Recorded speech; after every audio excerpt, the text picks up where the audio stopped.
అందరికీ నమస్కారం. విశ్వామిత్ర ఆస్ట్రాలజీ ఖమ్మం జిల్లా మధిర. ఓం గురుభ్యో నమః.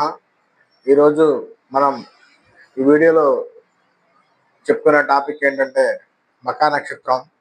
మఖా నక్షత్రం అనేది చాలా ఒక అద్భుతమైన నక్షత్రం. ఈ మఖా నక్షత్రం 1, 2, 3, 4 పాదాలు సింహరాశులు ఉంటాయి.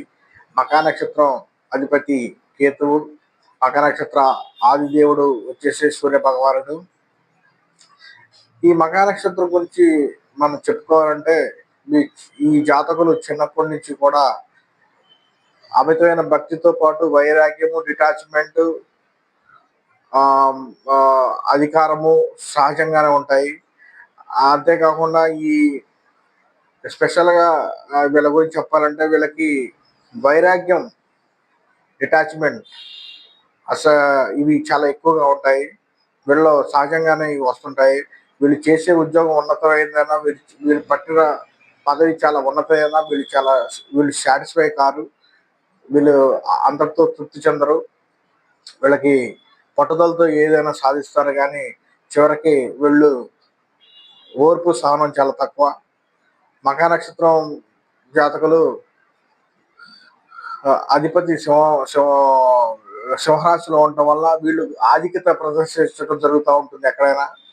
అలాగే వీళ్ళు ఈ ఆధిక్యత ప్రదర్శించే టైంలో వీళ్ళు ఉన్న వృత్తుల్లో కానీ, వీళ్ళున్న పదవుల్లో కానీ నెగిటివ్గా టాకు తెచ్చుకోవడం కానీ, వీళ్ళకి సహనం కూడా తక్కువ ఉండటం వల్ల వీళ్ళ మీద కాస్త నెగిటివ్ ఒపీనియన్ అనేది రావటం జరుగుతూ ఉంటుంది.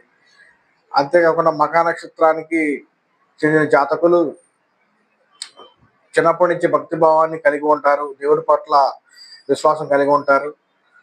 ఎట్ ద సేమ్ టైం దేవుడి పట్ల విశ్వాసంతో పాటు మామూలుగా కొన్ని విషయాల పట్ల విరక్తి, ఆసక్తి ఉండకపోవటం కూడా జరుగుతూ ఉంటుంది.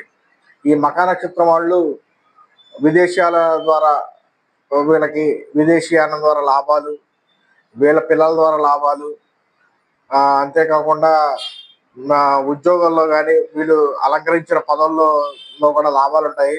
కానీ చివరికి ఎన్ని పదవులు ఉన్నా, ఎన్ని ఉద్యోగాలు చేసినా వీళ్ళు మాత్రం వాళ్ళ యొక్క జీవితంలో కొంత భాగాన్ని తృప్తి చెందరు. అంటే వీరు ఇంకా సాధించాలి, ఇంకా ముందుకు పోవాలనే దృక్పథంలో ఉంటారు. ఉన్నదాంతో వీళ్ళు ఇదిగా తృప్తి చెందరు. విశ్వామిత్ర ఆస్ట్రాలజీ ఖమ్మం జిల్లా మధిర.